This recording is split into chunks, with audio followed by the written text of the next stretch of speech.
Hey guys, welcome back to Reeled In. As I'm recording, it's Friday and it has been officially 1 week since we got a new Disney movie. That's right, I'm talking about Raya and the Last Dragon. This movie seems to be about a warrior girl, warrior woman, and dragons. And who doesn't love those two things? Also, this movie is the first Southeast Asian character, and we love to see representation. I will talk a little bit more about representation at the end and how, yes, it is great, but it can be better.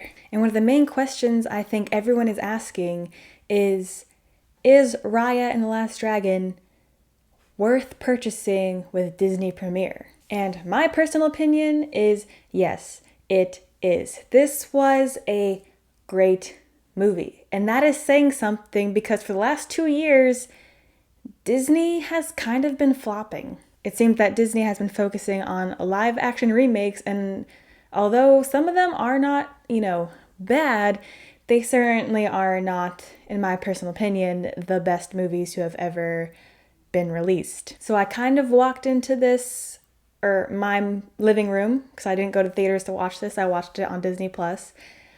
I walked into my living room not expecting much at all, but I was pleasantly surprised. That being said, this video will contain spoilers for Raya and the Last Dragon, so if you haven't seen that, I'd maybe pause this video, go watch it, whichever way you want to, and come back and watch this. Or if you just don't care, then you can just stick around and continue watching. So in this video, I'm just gonna give you guys my thoughts on the movie, what I liked about it, what I think some of the meanings were behind the storyline, and how I thought about the ending. So one thing I really liked about this movie right off the bat is I liked the cinematography.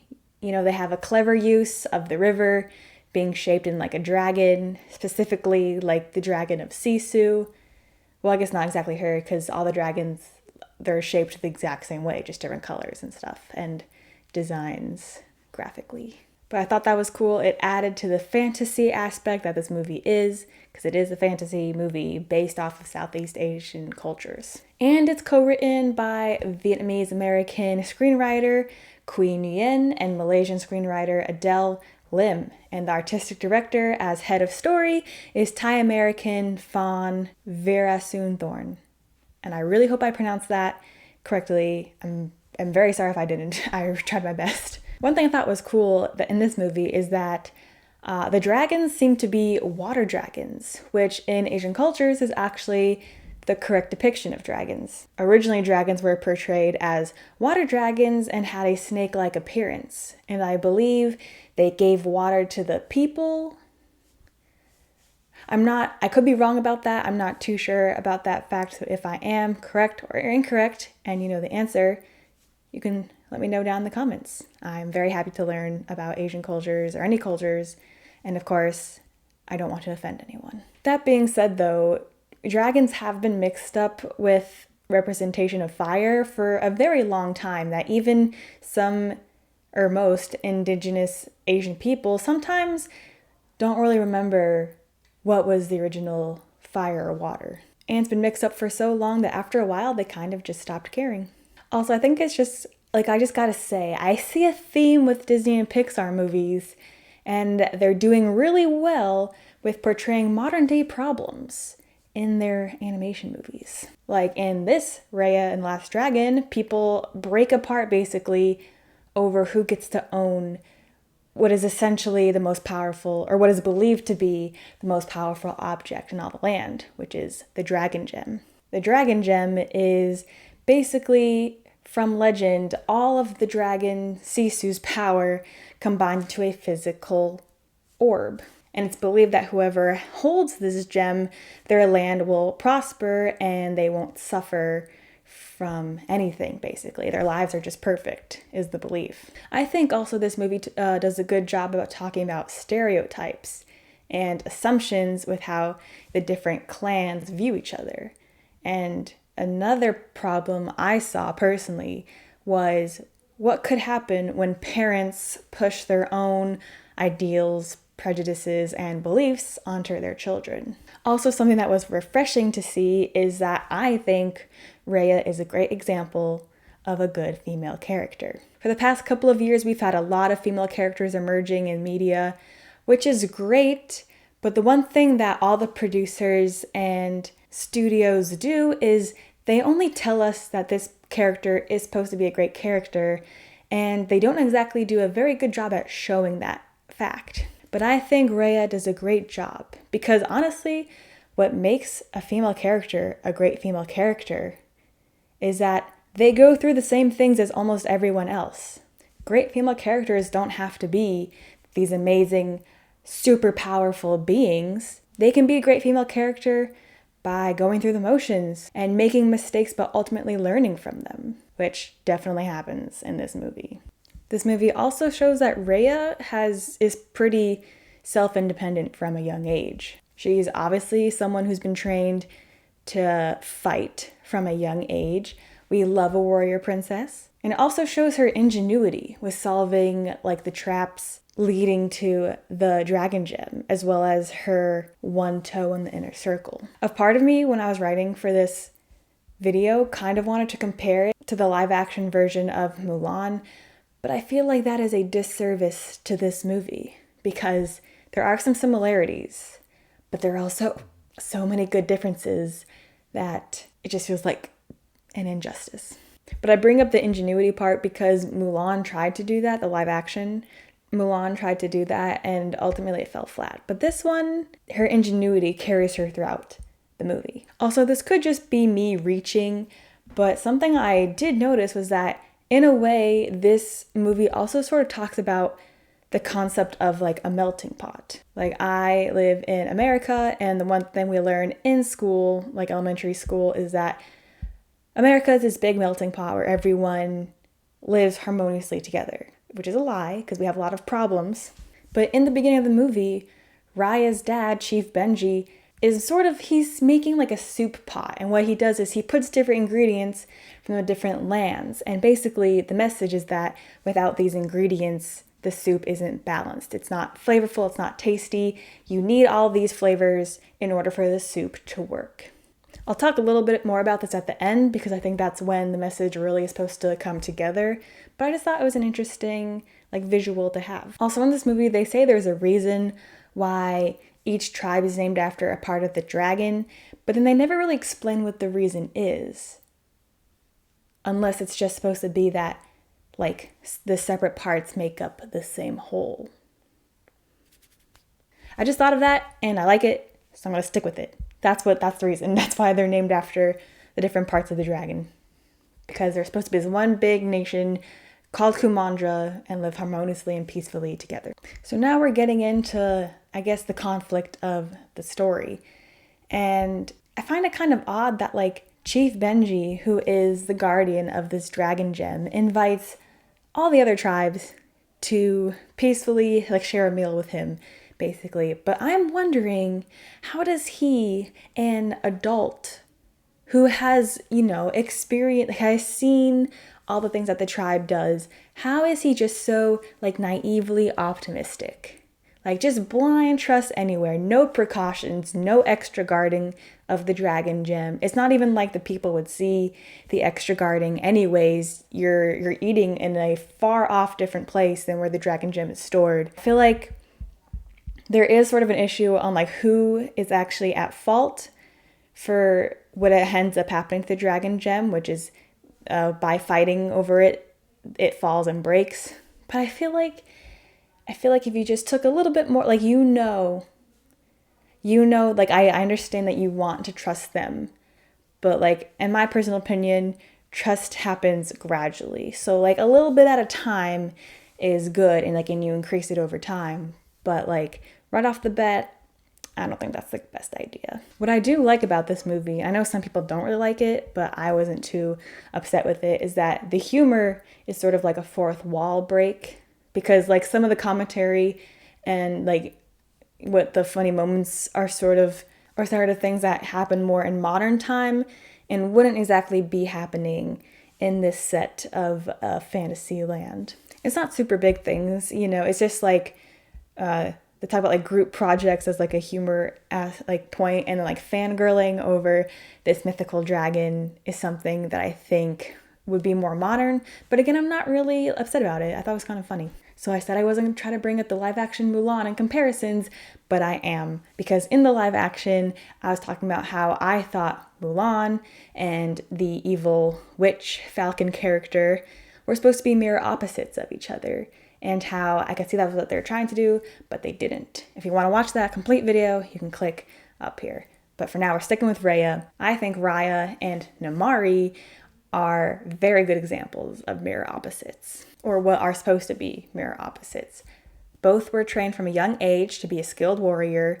Even their fighting style, which is just like blades, is similar. They both fangirl over Sisu, the dragon, and I think they're both looking for a friend. The opposite part of the mirror, I think, comes with the parents sort of forcing different ideals onto them. Benji with his trust and optimism, and Verana with her, I guess, grab for power. That being said, though, I feel like Namaari wasn't 100% fooling Raya the whole time when they're trying to become friends with each other. Throughout this whole movie, I didn't really see too many people with the similar age of both Raya and Namaari. They sort of seem to be the only two kids who are around the same age. So I feel like they both probably don't have many other people they could become friends with. I mean, Namaari even gave Raya her necklace, and it seems to me that this necklace is a prized possession of her.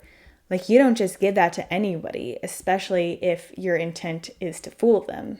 Namaari even says later that she thinks her and Raya could have been friends if the situation was different. So then Raya shows Namaari the dragon gem, and Namaari sends up a signal to come, for her clan to come and get the gem. And then all the clans show up and there's all this fighting, and then eventually the dragon gem breaks. One thing I would sort of do a bit different about the movie is that there are these evil creatures called the Droon, and basically the dragon gem is what is protecting the humans from their existence. So once the dragon gem breaks, the Droon are immediately released, and they sort of come out of nowhere. And it left me a little confused on where exactly the Droon came from. Did they come from the dragon gem itself, or if it came from like the people?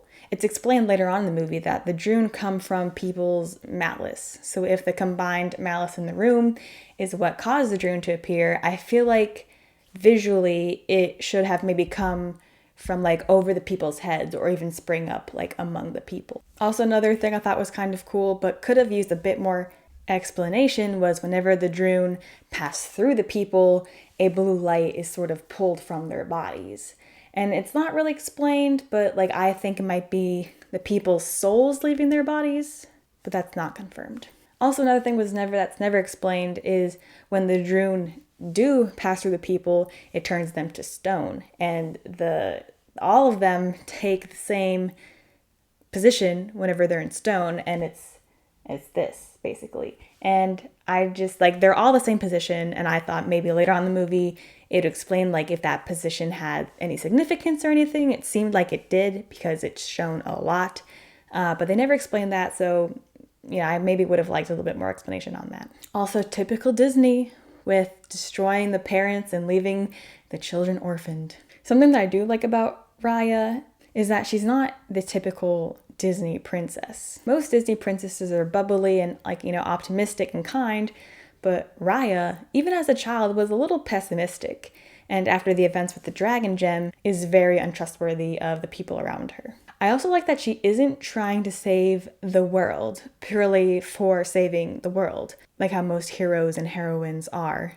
She wants to save the world for selfish reasons, and the selfish reason isn't to save the world at all, even it's to save her dad. And let's be real.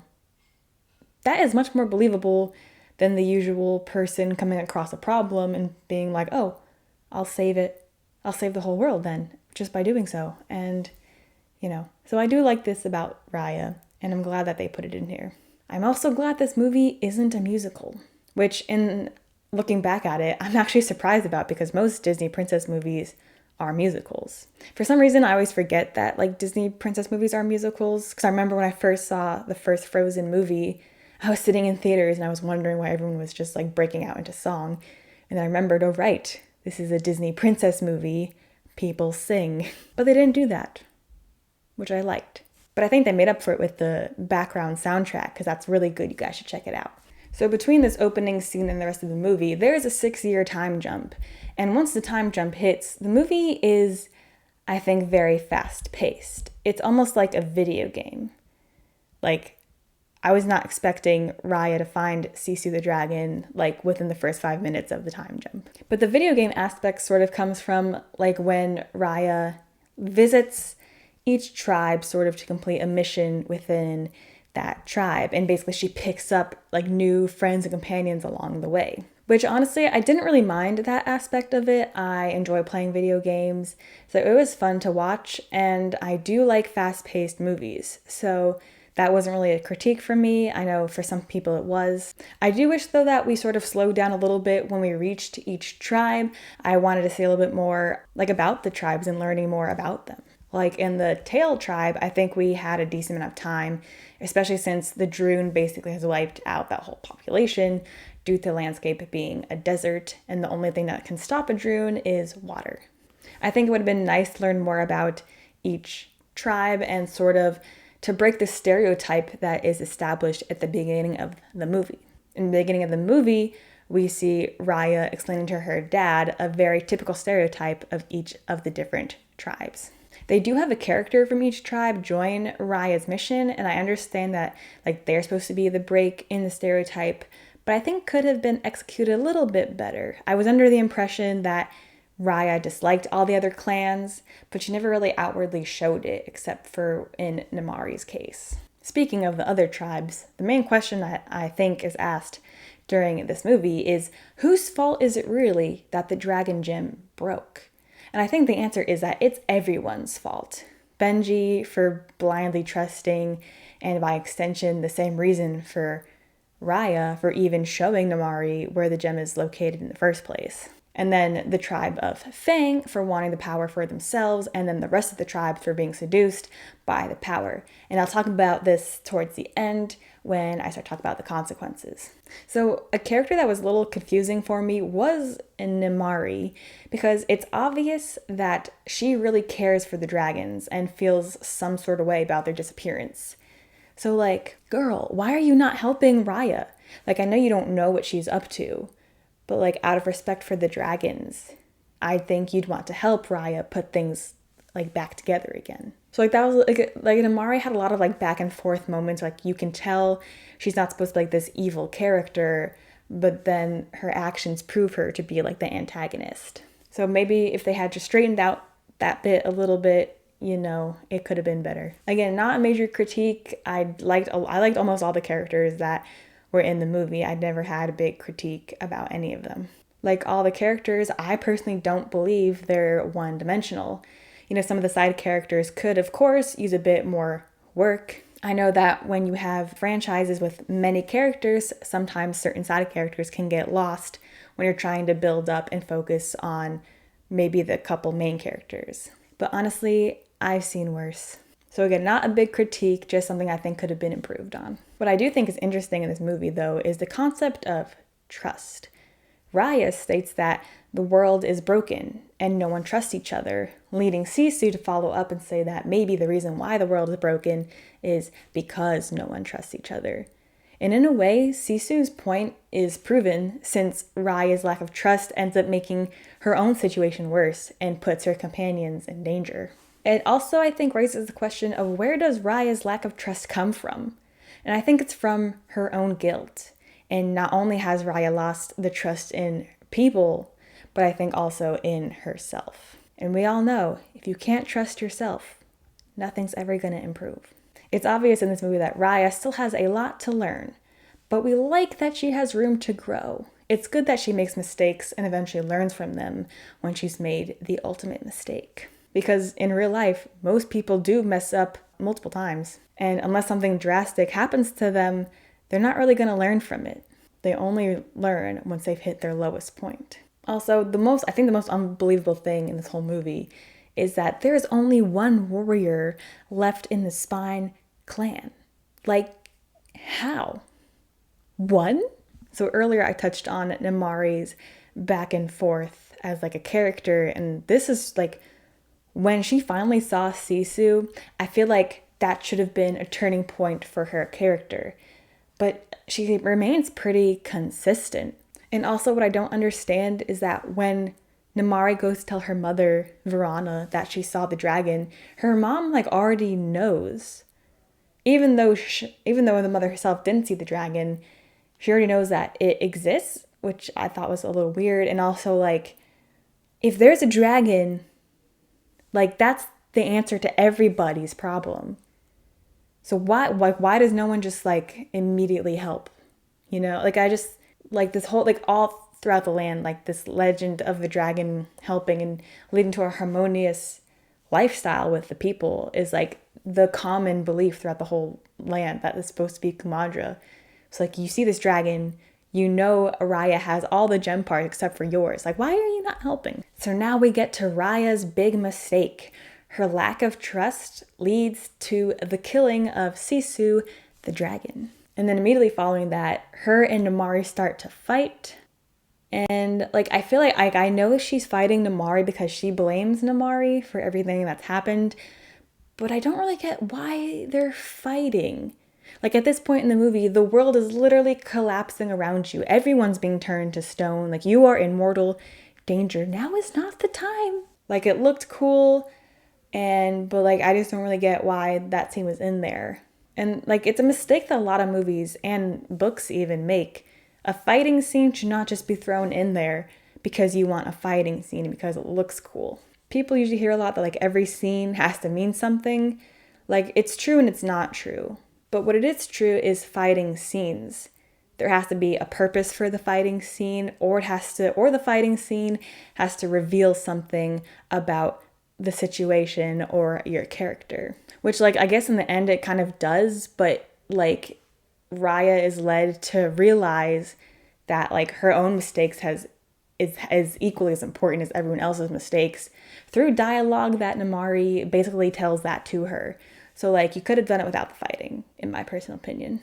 I liked though that a member of each tribe was helping the people to escape the Droon. I thought that was a really good message, and ultimately what I thought was going to happen was that the people of Fang would see that and spread the word. And that was going to be how things like slowly got back together again. Because like, let's face it, change does not happen like that. Like it does take time. I also liked how the roles kind of were flipped. So like at first in the beginning, the dragons were the ones who saved the humans, and now it's the humans who saved the dragons. What is a bit confusing and I think could have had a little bit more explanation was when the dragons saved the humans, why did the dragon who returned to stone also not return to being like real dragons? And I think the answer was supposed to be like even though the dragons all trusted each other, like throughout the other dragons, the humans still had a bunch of discord among them, and basically now taking a member of each tribe and, trusting each other. Well, what basically happened was that everyone trusted what was supposed to be the least trustful person of the group, and that person did the right thing, and then like it brought everyone back basically. I think that's what it was supposed to be, but like it could have been made a bit clearer. Also throughout this whole movie, you're basically seeing, or it's basically being explained by Sisu, is that each dragon has an individual magic power, and when the dragon gem broke apart, each part represented a different power. So as Sisu takes hold of these gem pieces again, she is absorbing the power that the gem pieces held. So my question now is that once the dragon gem's magic got released into the world and revived everyone, it kind of seemed like every dragon had the exact same powers, and that, it had multiple powers. So my question is like, do they just all have the same power now? That could have also been made a bit more clear, I think. So earlier I did talk about like consequences. One of the biggest things I wish they did differently was towards the end, I wish they added in consequences. I'm sort of noticing a trend nowadays that like a lot of the modern movies, especially fantasy, kind of forgets to add in the consequences at the end, because like life doesn't happen without consequences. Like at the end of this movie, everyone was just like friends again. Like after everything that's happened. Like Fang or any other tribe for that matter didn't like barely apologize. They didn't apologize at all, actually. At the very least, you should have had like an apology scene, or maybe going back to my earlier statement, the fact that everyone worked together was how the universe was saved, basically, and maybe have that slowly spread throughout the lands, and eventually everyone trickles in to the tribe of Heart, and slowly Kumandra is achieved, basically. So that is the biggest thing I wish they did differently. But going back to the melting pot visual, I really like how Raya couldn't complete her mission without her new friends. Like even in the beginning, Raya couldn't have found Sisu without Namari. Namari was the one who showed Raya the map and told Raya the story about Sisu that was only a legend in Fang.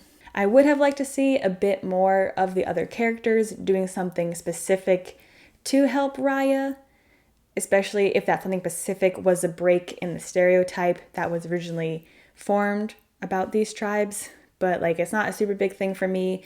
It's just something I think would have helped push the message along a little bit. So that's all I really have to say about the film. I thought it was a really great film, despite some of the things I think could have been improved on. I said earlier that this is the first Southeast Asian princess Disney movie, and that I think that is really great. You know, you have the first representation for Southeast Asian people, but I do think it could have been a little bit better in the representation standpoint. The voice actress of Raya, Kelly Marie Tran, did post an article saying about how it's certain things like this where it almost feels like a once-in-a-lifetime thing that happens. That it's sort of like, okay, here's your representation, be thankful that we're giving it to you, and don't really expect to have it again. But I thought this movie was really well done, and I personally would love to see more movies like this. Also, I know that there was an issue about how only the couple main characters in the cast were actually of Southeast Asian descent. Most of the characters were Eastern Asian, and that there were Southeast Asian voice actors, but they had minor roles. So I think that's something that could have been changed. You could have given the people who are from Southeast Asia or are descended from Southeast Asia, you could have, instead of making them have minor roles in the film, maybe have given them more speaking lines or even promoted them to some of the main characters. That being said, though, I think all the voice actors did a really good job.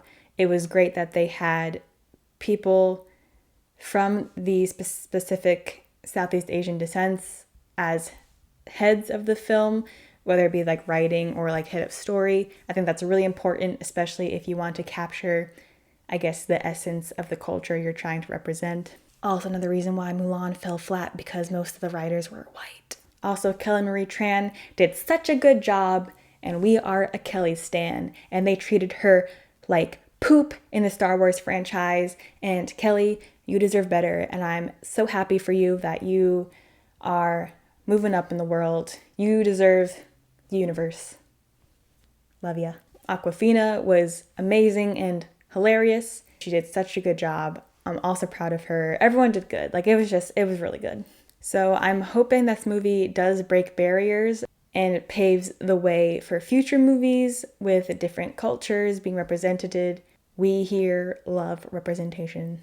Also, the voice actress Kelly interprets her character Raya as being gay. So if that is confirmed, Raya would not only be the first Southeast Asian Disney character, but also the first LGBTQI plus representation as well, which is great.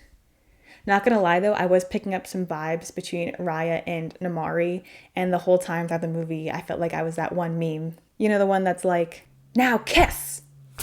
But I do like Disney's, I guess, newest message where you don't have to fall in love to define who you are. But like I said, we love to see representation. So guys, that was my thoughts on this movie. Did you agree or disagree? If you saw the movie, did you like it? Did you not like it? Let me know in the comments. What is one thing about the movie you guys would change?